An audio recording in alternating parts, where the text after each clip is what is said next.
If your wife dies in a hospital, and you're a pastor, a man of God, why would you steal her body from the morgue? Why would you pay someone to help you bury her in the middle of the night?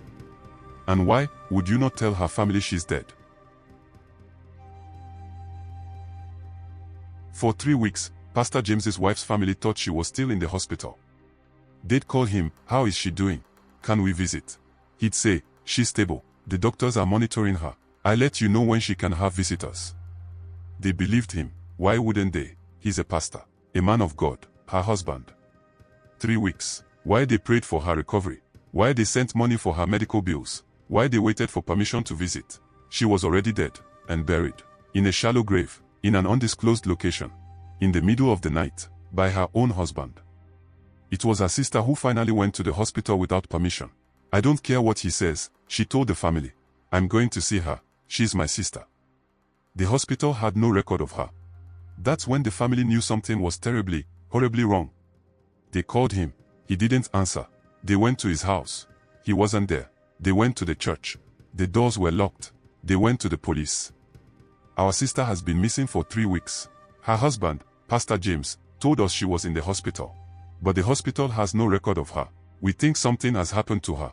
The police investigation took 4 days. 4 days of searching, questioning, tracking phone records, following leads, and then they found him. Not the pastor. The man he'd paid. A gravedigger. A church member. Someone Pastor James trusted to handle a sensitive matter. Under police interrogation, he broke. "Pastor James called me 3 weeks ago. Said his wife had died at the hospital.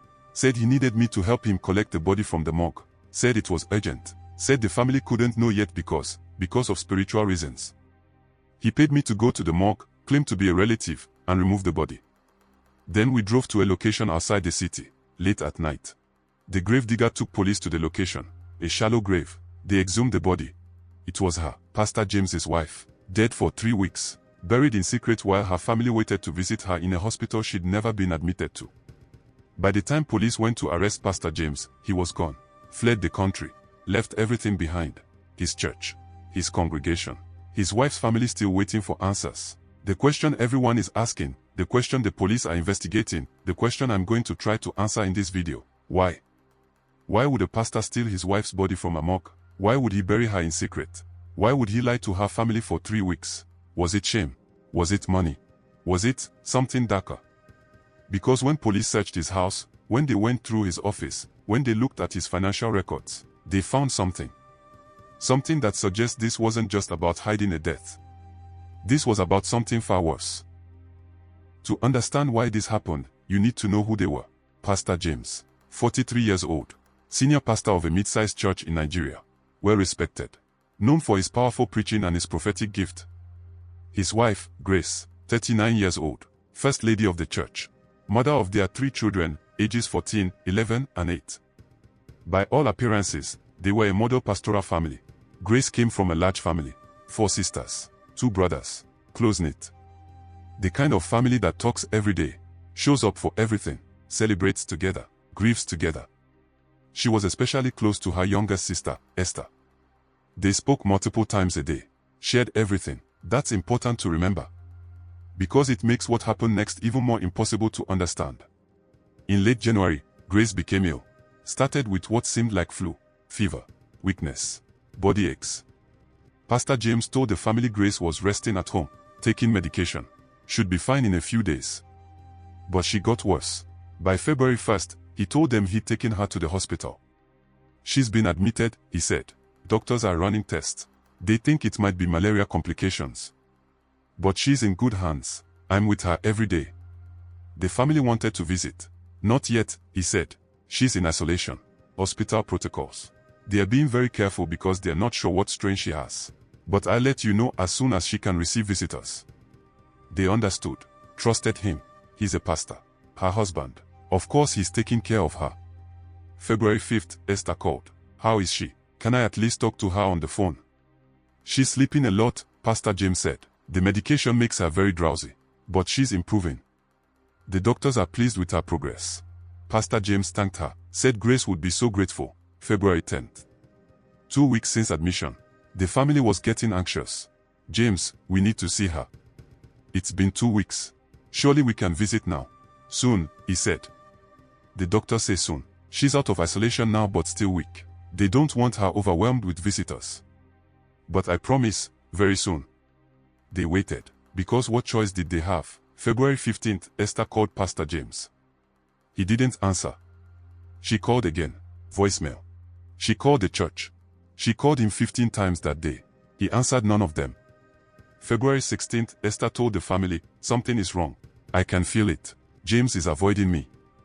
Grace has been in the hospital for over 2 weeks and we haven't been allowed to see her or even speak to her. This isn't right. Her brother agreed. We are going to the hospital. They didn't tell Pastor James they were coming. They drove to the hospital, the one he'd mentioned, a large private hospital. Esther walked to the reception desk. My sister, Grace Emmanuel, was admitted about 2 weeks ago. Can you tell me what room she's in? The receptionist checked the computer, checked again, looked up with confusion. I'm sorry, ma'am.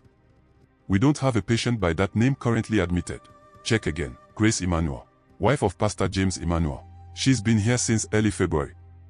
The receptionist checked thoroughly, checked past admissions, checked ICU, checked every ward. Ma'am, we have no record of anyone by that name being admitted in February or January. We've never had a patient named Grace Emmanuel. Esther's legs gave out. Her brother had to hold her up. That's not possible. Her husband told us she's here. He's been coming here every day for 2 weeks. He said she was in ICU, then in a regular ward. He's been giving us updates. The receptionist's face changed. The family went straight from the hospital to the police station, filed a missing persons report. Our sister, Grace Emmanuel, has been missing for approximately 3 weeks. Her husband, Pastor James Emmanuel, told us she was admitted to the hospital, but the hospital has no record of her ever being there. We believe he knows what happened to her and is lying to us. The police called Pastor James. He answered this time. Pastor Emmanuel, we need you to come to the station. Your wife's family has filed a missing persons report. There was a long pause. Then, there must be a misunderstanding. She's been very ill. I've been handling her care privately. The family is worried, I understand, but everything is fine. Sir, the hospital you mentioned has no record of your wife ever being admitted. Another pause. I may have confused the hospital names. She was moved between facilities. Let me check my records and I'll come to the station tomorrow to clarify. He never showed up. The next day, police went to his house. No one was there. They went to the church. Church members said they hadn't seen Pastor James in 3 days. He'd called and said he was taking time off to care for his sick wife. Police checked hospitals. No Grace Emmanuel admitted anywhere. They checked morgues.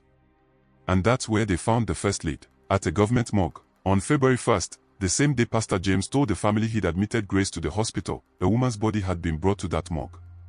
Cause of death, malaria complications with organ failure. Name, Grace Emmanuel. The body had been in the morgue for 2 weeks. But then, on February 8, 1 week after her death, someone had come to claim the body. The morgue records showed, released to family member for burial. The signature on the release form was not Pastor James. It was someone named David Okon. David Okon, 41 years old, worked as a gravedigger at a public cemetery. Also, a member of Pastor James's church. Police brought him in for questioning. David Okon sat in that interrogation room for 3 hours before he broke. The police showed him the morgue records, his signature, the released body. We know you claimed Grace Emmanuel's body from the morgue on February 8. We know you signed for it. We need to know, where is the body now? David put his head in his hands, and then he told them everything.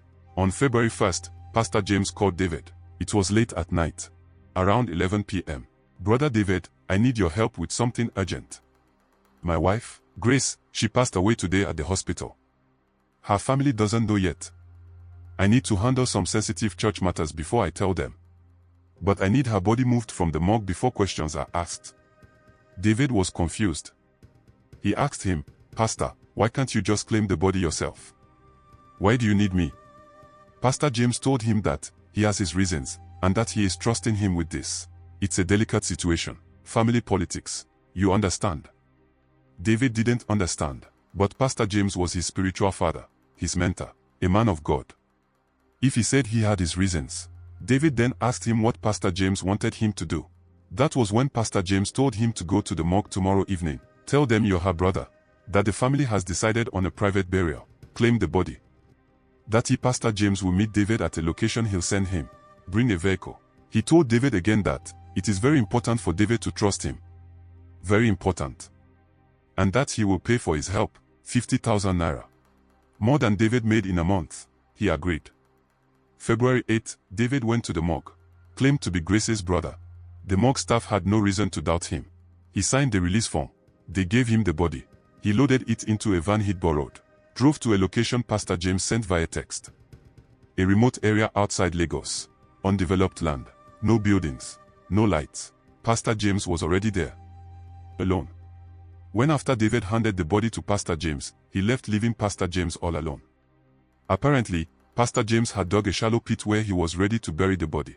He wrapped Grace's body in a tarpaulin and buried her there, in an unmarked location, in the middle of the night, in secret. But when police came asking questions, when they showed him the missing persons report, when they told him Grace's family had been lied to for 3 weeks, David realized he'd been part of something much darker than family politics. Under police pressure, he took them to the place where he handed the body to Pastor James. They searched the place and found where she was buried. Police, investigators, and Grace's family stood around that unmarked grave. They exhumed the body. It was Grace. Her family collapsed, screaming, crying. Esther had to be physically held up, their sister, their Grace, who they thought was in a hospital being cared for, buried in a secret grave, by her own husband, while he lied to them for 3 weeks.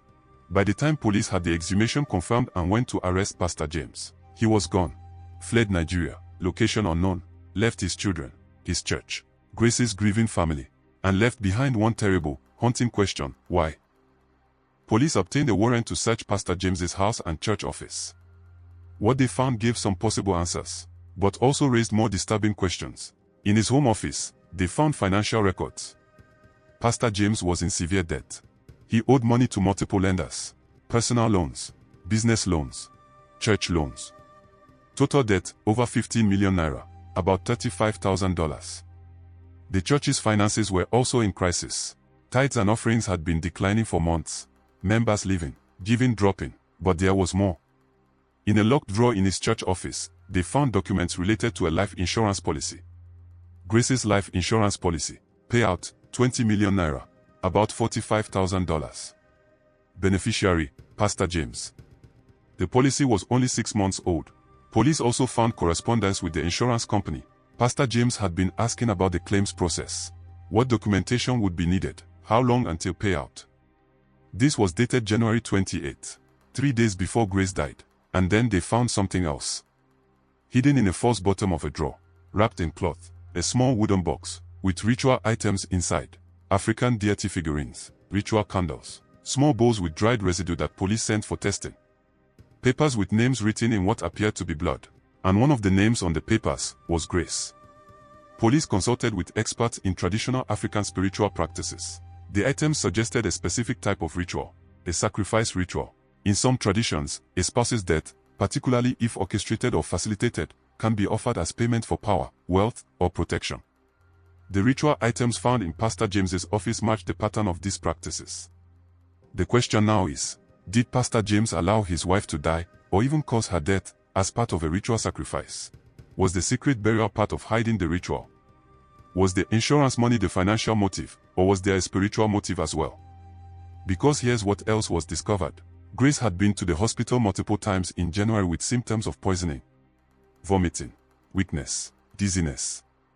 Doctors had tested her, found elevated levels of certain substances in her blood, but nothing conclusive enough to confirm poisoning. Grace was sent home with medication and advised to monitor her diet. 2 weeks later, she was dead.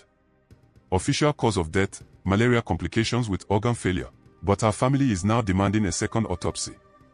They want to know if Grace died of malaria, or if she was poisoned. And if she was poisoned, was it for insurance money, or was it for something darker? You see, there are 3 theories about what happened to Grace Emmanuel. Theory 1, financial murder. Pastor James was drowning in debt, desperate. The church was failing. He needed money quickly. He took out a life insurance policy on Grace, waited the mandatory 6-month period, then poisoned her slowly to make it look like natural illness. When she died, he needed to bury her quickly and secretly so her family wouldn't demand an autopsy that might reveal poisoning. He planned to claim the insurance money and use it to clear his debts and flee the country before anyone suspected. This theory explains the insurance policy, the timing, the secret burial, the lies to the family. It's cold. It's calculated. It's evil. But it might be the simplest explanation. Because there is theory 2, ritual sacrifice. Pastor James had been involved in occult practices, seeking spiritual power, church growth, influence. He made a covenant that required a blood sacrifice. The most powerful sacrifice in many ritual traditions is a spouse. When she died, he buried her in a specific location, possibly a ritually significant site, following instructions from a spiritual consultant. The secret burial wasn't about hiding evidence of poisoning. It was about completing the ritual properly. This theory explains the ritual items in his office. The papers with Grace's name in blood. The specific burial location. It's horrifying. It's demonic. It's almost too evil to believe. But the evidence suggests it's possible. Which of the two theories do you think is the reason? Let us know your thoughts in the comment section.